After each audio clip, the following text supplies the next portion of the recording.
Egypt mosque attack death toll climbs above 300.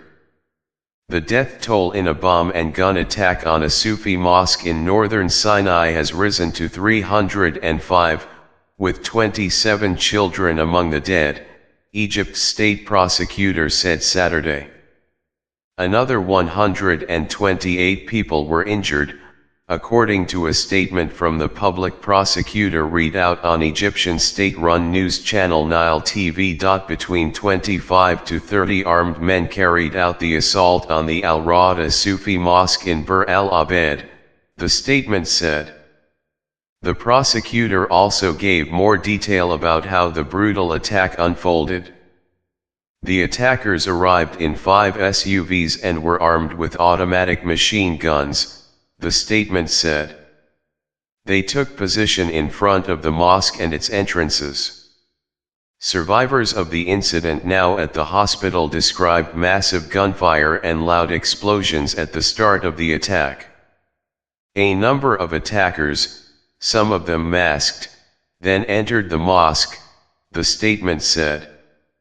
The attackers had long beards and hair, were wearing military fatigues and were armed with heavy machine guns, according to the statement.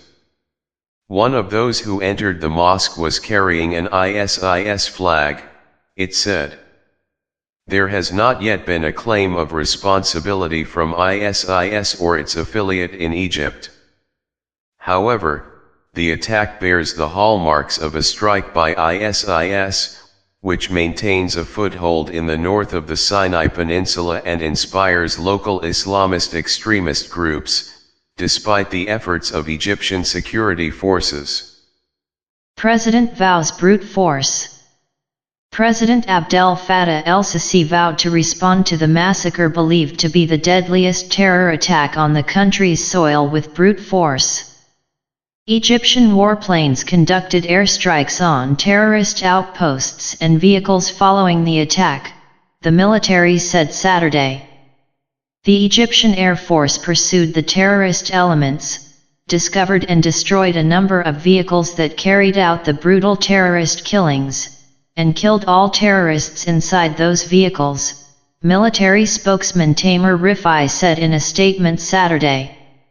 It also targeted a number of terrorist outposts containing weapons, ammunition, and radical elements, Rifai said.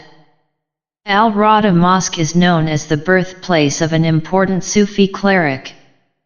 Sufism is a mystical branch of Islam that some jihadists consider heretical. Witnesses told CNN Friday that the attack started when an explosive device went off in a building adjacent to the mosque and that gunmen fired at worshippers as they fled. Gunmen then entered the mosque and fired at those inside, they said. The attackers had also set up ambush locations and opened fire on ambulances as they transported the wounded to Al-Arish before the arrival of security services, according to witnesses. Photos from inside the mosque showed what appeared to be bodies lined up in rows on the carpet. One man told CNN he drove one of the first ambulances to the scene but turned around after shots were fired at the vehicle.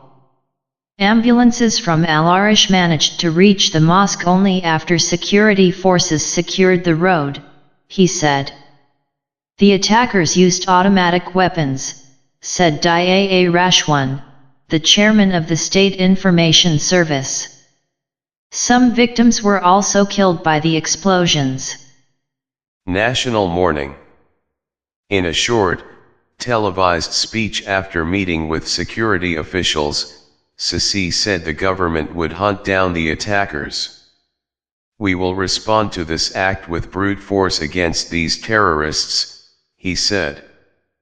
This terrorist act will strengthen our resolve, steadfastness, and will to stand up to, resist and battle against terrorism. 3 days of national mourning have been declared.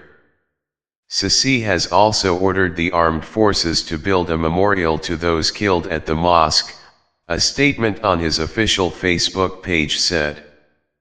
The Grand Imam of Al-Azhar, the premier religious authority in Egypt, condemned the barbaric attack on the mosque. The shedding of blood, the violation of the sacred houses of God and the terrorizing of worshippers are acts of corruption on the earth, Ahmed El-Tayyeb said. The targeting of mosques followed an attack on churches, El-Tayyeb said, adding that Egyptians would prevail over terrorism with solidarity and determination. Northern Sinai unrest. Friday's attack prompted wide international condemnation, with U.S. President Donald Trump among the leaders expressing their condolences and vowing to continue the fight against terrorism. Sisi expressed concern recently that ISIS militants fleeing Iraq and Syria would come to Egypt. Egyptian security forces face almost daily attacks from militants with ISIS ties in northern Sinai. The Wilaya Sinai Group, which pledged allegiance to ISIS in 2014, has been behind numerous attacks and hundreds of deaths in the desert region. It claimed responsibility for the bombing of a Russian passenger jet that crashed in October 2015 in the Sinai Peninsula, with the loss of 224 lives. If it turns out ISIS militants are behind the latest attack, it reflects their willingness to continue to do large operations that have large civilian casualties, Timothy Kaldis, a non-resident fellow at the Tahrir Institute for Middle East Policy, told CNN. There would be two plausible motives for an ISIS attack, he said. First, ISIS considers Sufis to be heretics, making the Sufi mosque a legitimate target in the eyes of ISIS, even though all worshippers probably weren't Sufi. Second, Kaldis said, ISIS may be taking revenge against members of the Sawarka tribe, to which most of the people in the area belong, because it has been cooperating with the Egyptian government in its campaign against Wilaya Sinai. CNN's Ian Lee, Aber Salman, Tamara Kiblai, Hilary McGann, Saskia van Doorn, Shams El Wazer, and Sarah El Sirgani contributed to this report.